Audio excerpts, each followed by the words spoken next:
Sino ka? Parang pamilyar ang mukha mo.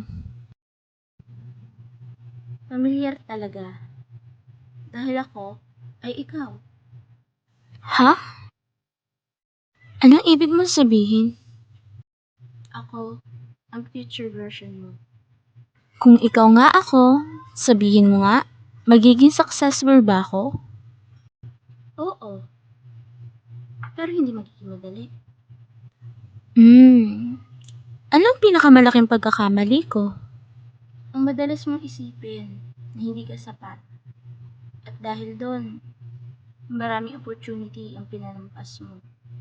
May mga pangarap ba akong matutupad? Marami. Pero kailangan mo maging matyaga.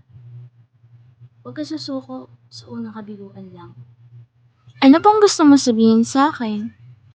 Pahalagahan mo ang oras. Kasama ang pamilya. Yakapin mo sila. Hanggat nandyan pa sila. At huwag mo ikumpara ang sarili mo sa ibang tao.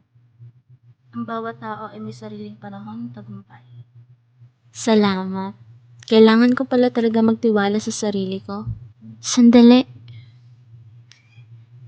May gusto pa ako itanong.